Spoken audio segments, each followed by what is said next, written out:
Rugi dalam berbisnis itu hal yang wajar, tapi kalau kayak gini, siapa yang salah dong? Guys, misal kalian punya usaha catering dan yang pesen itu banyak, tapi tahu-tahu batal nih. Gimana reaksi kalian? Nah, sama kayak pengalaman Kak Yuliani nih. Gimana ceritanya? Yuk kita bahas. Apa yang kamu pelajari hari ini tentang hidup? Saya belajar banyak sekali pengalaman-pengalaman buruk yang terjadi di hidup saya. Belajar untuk lebih pelit, perhitungan, dan tidak mudah percaya. Seperti cerita yang baru saja terjadi menimpa usaha saya belakangan ini. Keluarga saya memiliki usaha catering yang tidak besar-besar amat karena masih dikelola di rumah dan masih ada 3 teman ibu yang membantu. Sudah 2 tahun ke belakang ini setiap ada pesanan semua wajib minimal DP 50%. Tapi kadang tetangga dan langganan masih saja kecurian pesan tanpa DP. Untung saja beneran dibayar. Kami tinggal di daerah wisata 20 km dari desa saya adalah desa wisata terbaik se-Indonesia. Pesanan rata-rata datang dari pengelola wisata akhir-akhir ini. Wih, desa terbaik se-Indonesia coy. Desa apa ini ya? Saat itu kami mendapat pesanan nasi kotak dengan harga 15.000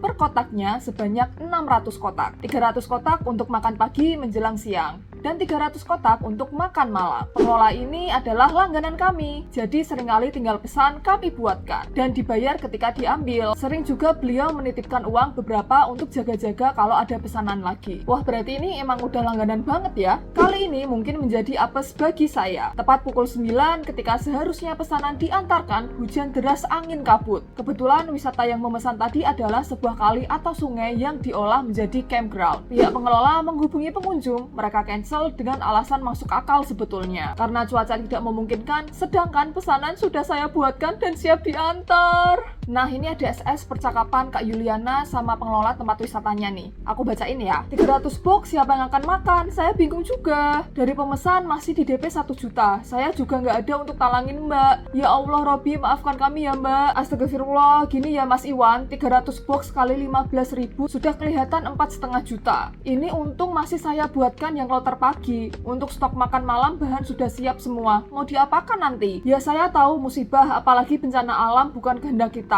Tapi saya nggak mau tahu jenengan sebagai pengelola wisata gimana tindakan dan kebijakannya. Saya rugi hampir 10 juta sama makan malam nanti. Ini gimana dong? Mau diapakan 300 box? Kalau saya sedekahkan, modal saya mandek. Gimana saya bayar teman-teman yang bantu? Saya tunggu dari jam 11 tadi kok nggak ada kabar jenengan. Padahal semua sudah siap. Ini makanan cepet basi. Gimana tindakannya? 1 juta yang dipegang Mas Iwan, tolong diantarkan ke rumah sekarang. Saya butuh untuk bayar teman-teman di sini yang bantuin saya. Dengan berat hati, 300 box ini tolong dibeli juga. Entah untuk disalurkan kemana. Kita perlu ngobrol banyak. Bahan yang sudah disiapkan makan malam nanti, biarkan. Bisa saya gunakan untuk pesanan besok. Kebayang emosinya Kak Yuliani. Wah, menjadi bom buat saya. Kesalahan terbesar saya adalah tidak meminta DP. Dan dari modal yang saya gunakan beberapa persen adalah bantuan pendanaan dari pemodal, yang mana profitnya akan dibagi per awal bulan. Saya sempat hopeless, menangis dan tidak karuan rasanya. Sampai terjadi percakapan di antara saya dan pengelola bahwa kami sepakat 300 box tadi tetap akan dibeli pengelola dengan catatan uangnya tidak langsung atau dengan dicicil. Dari 300 box tadi dibagi-bagikan ke beberapa teman-teman pengelola UMKM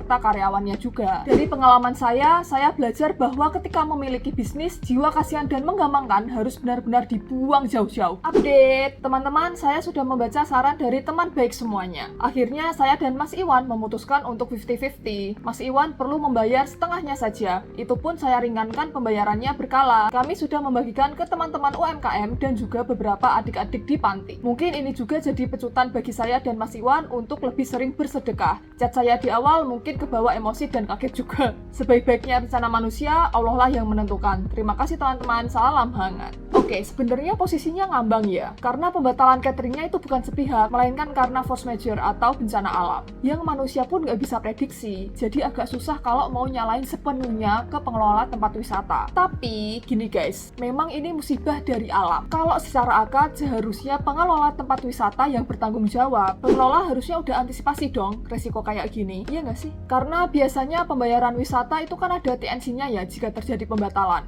TNC itu term and condition guys. Kalau bahasa Indonesianya ya syarat dan ketentuan. Nah, dari sini kita bisa belajar kalau bisnis is bisnis. Kalau memang ketentuannya harus DP 50%, ya DP lah 50%. Kadang nih pemilik bisnis yang nggak enakan ini yang bikin bisnisnya seret. Nggak enakan karena teman sendiri, keluarga sendiri, saudara sendiri, tetangga sendiri, atau nggak enakan karena memang udah langganan lama. Jangan jadi orang nggak enakan guys, karena orang lain bisa seenaknya sama kita. Apalagi ini bisnis, iya kan? Ya, intinya mah bercermin dan bilang pada diri sendiri. Aku pengen mengelola bisnisku dengan sistem kekeluargaan atau sistem bisnis ya. Ya, keduanya ada positif negatifnya lah. Nah, gimana menurut kalian guys? Ada yang punya usaha dan pernah mengalami kejadian kayak gini? Yuk coba ngobrol di kolom komentar. Dan seperti biasa, subscribe untuk info menarik lainnya. Bye-bye!